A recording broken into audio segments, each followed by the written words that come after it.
What's up, my 1111 YouTube friends? Staying here at Ryan's place, checking out this badass 600 mountain sled. He's going to tell us all about it. I know nothing about this thing, but it's killer looking. His dad is out west right now picking up a hood and hauling it back for me. So I wanted to come up and meet Ryan, talk to him, and I'll be back again to be able to pick up the hood that he's having shipped to here. His dad's hauling to here, and I'll come pick up the hood. But Ryan's going to tell us about the hood. He's going to tell us about this sled. We got some stuff that's behind me he's going to tell us about. Some pretty cool trick stuff. So, Ryan, tell us all about this sled, what it is, and what do you got going on here? This is my 98 RMK 600. I bought it stock 2 years ago. Enjoyed it, kind of played around with it. And then my dad was into the mod stuff. When he built sleds, he built one in the early 2000s, so I kind of wanted to follow in. I did Sly Dog skis. I found an M10 for it, had it fully powder coated, fully gone through. I did pretty much everything that they offered back in the day. I did the snow flap, taillight cover. I did have a purple headlight cover that's still on the original hood for it, all new old stock stuff. You try to do this sled as period correct, too, Yep. is what you're trying to do. Yep. Keep it as period correct as possible. Yep. I did grab handles on the bar ends, billet brake cover. I did pull handles plastic. That was kind of the only decent purple color I could get in. So that's kind of the way I went. And then I did you want me to start it up without running? Yeah, well, yeah, we can pull. Yeah, let's fire it up, and we could pull the hood too if you want. And All right.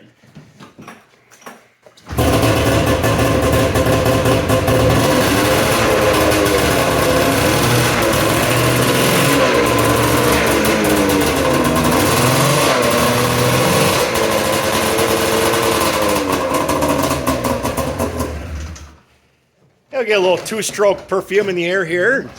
And then I did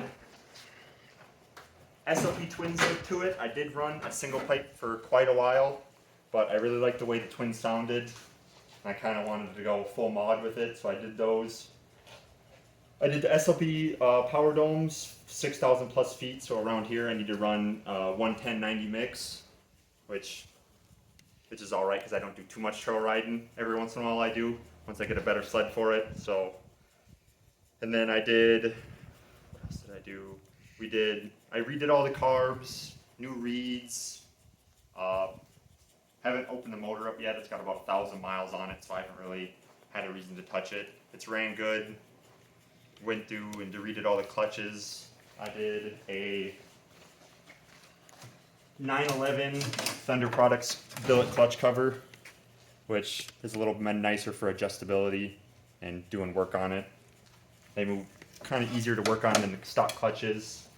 And then I did a mountain fit hood, clear hood, and then somebody who did paint really well, we mixed the purple paint with a nice mix of clear, so it's kind of still see-through, because I kind of wanted to still show off the engine bay, but still be able to kind of see everything.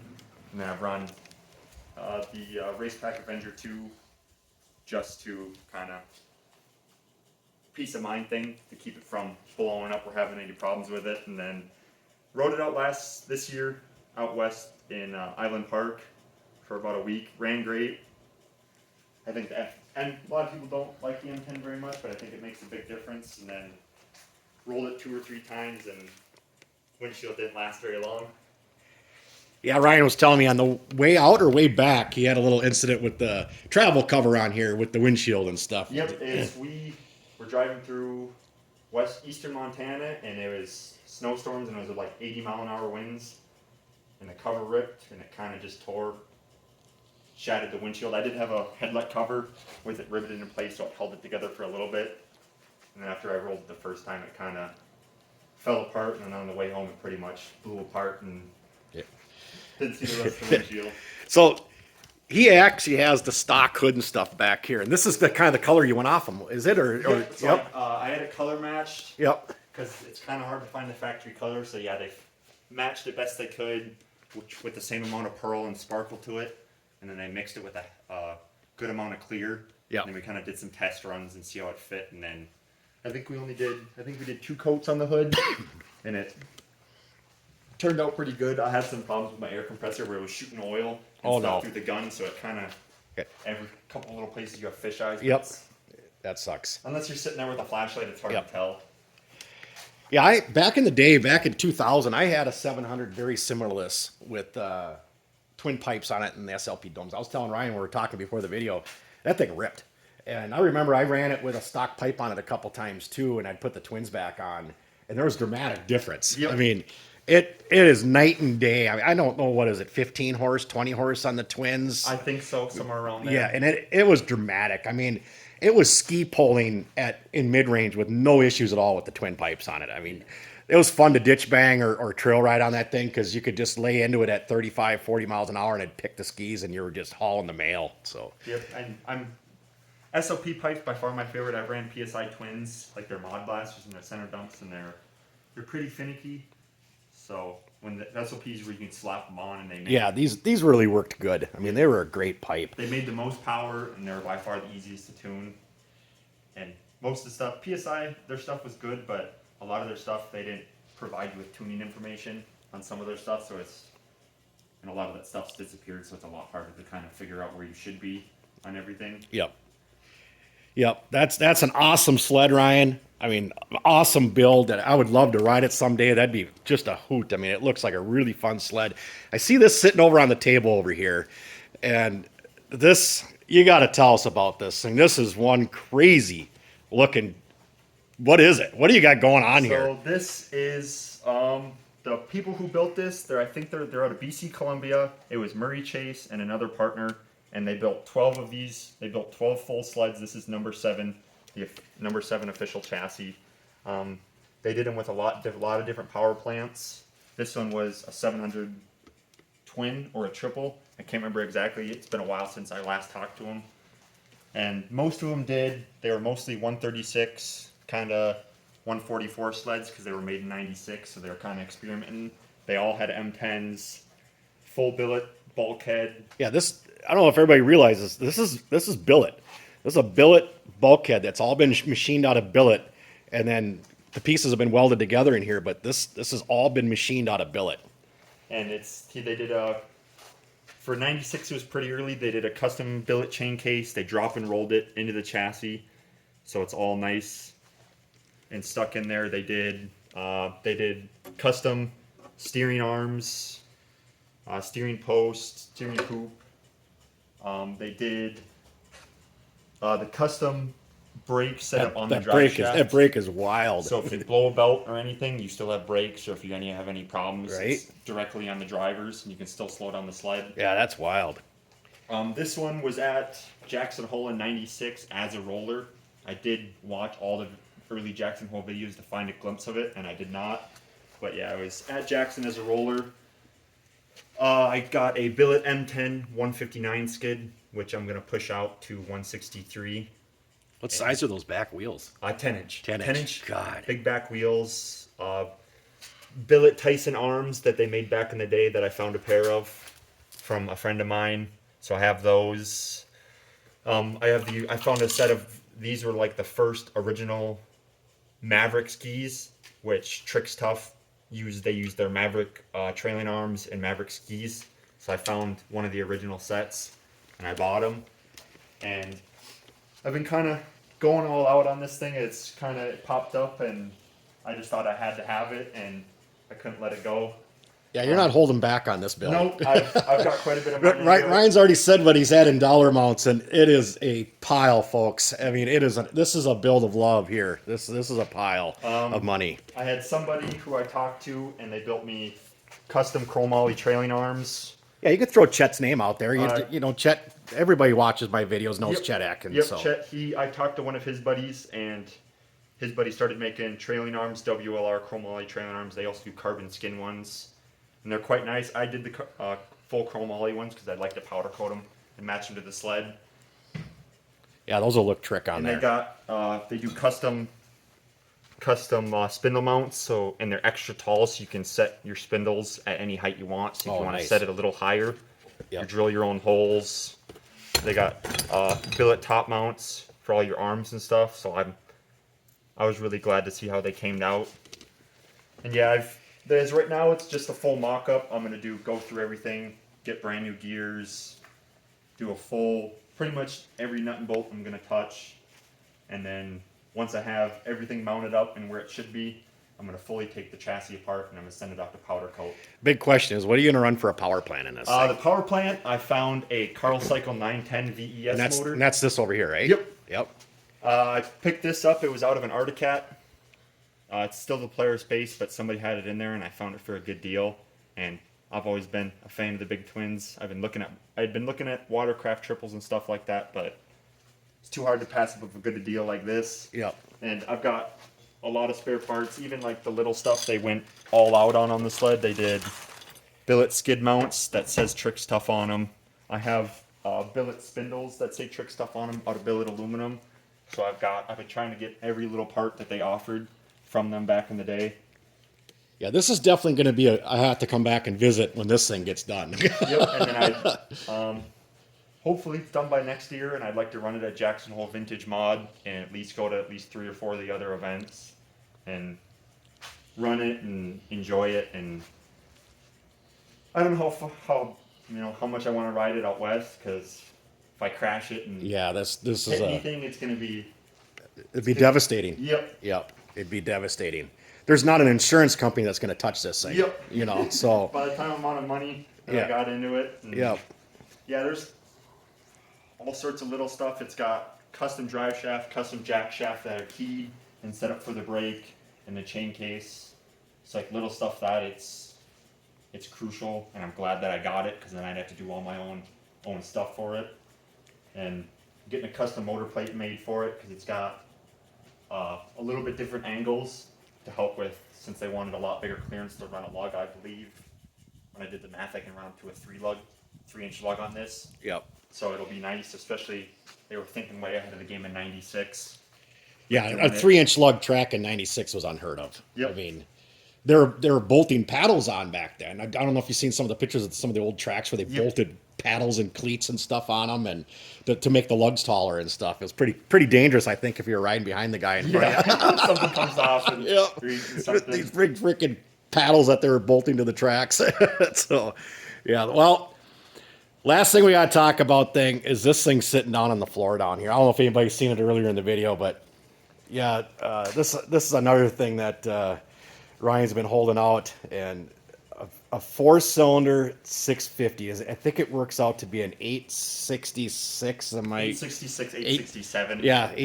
I did the math last night, so I kind of knew what the CC was going to be on it. But yeah, looking at an 867 Polaris 4-cylinder, I guess we'll call it now. Yeah, because that's what it is. And they even threw electric start on it, because I couldn't imagine pulling over 4 of those cold cylinders. 3 of them is bad enough. I couldn't imagine pulling 4. Yeah, I tried to pull it over a couple times just when I was trying to get it running, and it about yanked me forward over the handlebars. So yeah, it does pull pretty hard. The sled was built by Ron Knoll out in Michigan, and he had Doug Flannery press the crank together, and they did. So they took a triple 650, and they cut one jug off of it on the PTO side, and then they cut another jug off the mag side, and they pushed them together directly in the middle, and they did a super clean job. Yeah, you can't even hardly see where they welded them together. I was just looking for it. They made it look super factory and made it look super clean. Yeah, they cleaned up their weld in here. It's crazy. Yeah. And they made it look super nice. He said it doesn't have very many miles on it, and he said it... I hadn't done a compression test, but I got it to run, and it seemed to be really strong. And he said it had about 140 PSI in each cylinder. Oh, my God. And yeah, you wouldn't pull this thing over cold. Yeah, and I carried it inside, and I put it on a scale, and it's about 145 pounds dry. Jeez. Sitting is where it's at, so it's super heavy. But the story of how I bought it is somebody in Michigan posted it up for sale. He didn't have a price, and I believe I messaged him within a minute of him posting it, and I said, threw some cash at him and said, I'll pay you, I'll get it shipped, Ryan made it very clear to me, it's not for sale. He's got a project coming up for it, and it's not for sale. And if it was, I'm the buyer for this engine, and I already told him, when it does come for sale, get a hold of me, I'll buy it from you, because I think Bastard needs an upgraded engine, and that's the engine right there for Bastard. So Ryan knows if it ever does come up for sale, he's going to get a hold of me, and if I pass, then he's going to post it up for sale. But it is definitely 100% not for sale. And I even tried pushing him, and he's like, "No, it ain't for sale." Yeah, I've got some nice plans I'd like to do with it. I'd like to kind of set it up just mostly for a trail sled. Yeah, that'd be great. I mean, that'd be a really, and that would be my plan with it too. Is it would end up in Bastard, and it would be just become a trail rider, and Yep. that's what Bastard already is, a trail rider. But I just thought Bastard with a 4-cylinder 867 in it would be just extreme bragging rights, if anything. Because going off trail, I definitely wouldn't want to try to lug this thing around. But No. my idea with it is I bought a sled last year that had a nice clean Van Amber tunnel on it, aftermarket tunnel 136. And my thought was I'd take that tunnel, and then I was thinking I'd build a tube chassis, because it does sit in a normal chassis, but it's just because it's so wide and it's so odd, it doesn't really sit very well. You don't have very much space for pipes. Yeah. So I was gonna do most likely either do just a normal bulkhead and run no belly pan, and then kind of run my pipes wild, and I can kind of put them anywhere and Yeah. really make it all for performance. Yeah, Ryan was saying that they had coolers on top of coolers on top of coolers. I didn't think it'd run that hot by adding an extra cylinder, but he said, what, was there like 6 coolers total? Yep, so they had running board coolers on the bottom. They had a set of tunnel coolers, and then they also took running board coolers and they bolted them to the side of the tunnel. Yeah. So that it definitely ran hot. I remember talking to him. I don't remember if he ever got it really fully tuned right. Yep. And got in a speed run, but I would assume it would make some, go decently fast. Yeah, and I crunched some numbers on it too, and this should be in the 160 horse range too. I mean, it should be right up. There could be more, but I just some quick numbers.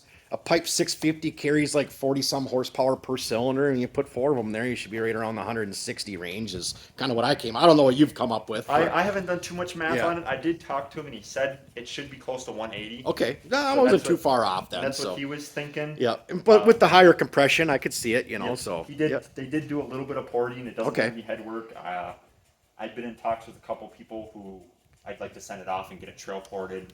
Sure. Head shaved, just to keep it, be able to trail ride it, but Yep. have a little higher fuel ratio. And then I'd like to get a custom set of pipes built for it eventually. I've got so much money into the trick stuff sled that I've got to take. Yeah, One yeah. thing This at a this time. this is his bank account right here, folks. I mean, this is a project coming up. Ryan is an awful lot like us. We have projects that are always in the staging area, and once the money is allowed onto that project, then we start that project. Yeah. But you got to focus on one and dump all your money in one, and then when it comes this one's turn, the whole cycle start all over again. all over yeah, and back to square exactly. one. Well, thanks for having us here, Ryan. It's cool. I can't wait till the hood shows up. Yep. Like I said, his dad's hauling back an Ike hood for me, and I'll get it, and I'll do a video on that hood too once I get it. It's going to be a lightweight hood like this. I'll put it on one of our sleds. I'll do a video of it, and Ike's having a bunch of them shipped to the St. Germain show. So he wants me to put it out there for everybody so they could see them, and then there's going to be somebody hauling some out to the St. Germain show. So if you go to that, you could pre-order a hood ahead of time with Ike. But I'll do, like I said, I'm going to do a whole nother video on that hood. But thanks a lot, Ryan. Yeah. Awesome looking sleds. Thank you. This thing's going to be a hot rod to be very proud of, and this one is definitely a hot rod to be very proud of also. So thanks, everybody. Thanks for watching, and thanks for the subs. And if you want to help with the channel at all, hit the thanks button. Appreciate it, everybody.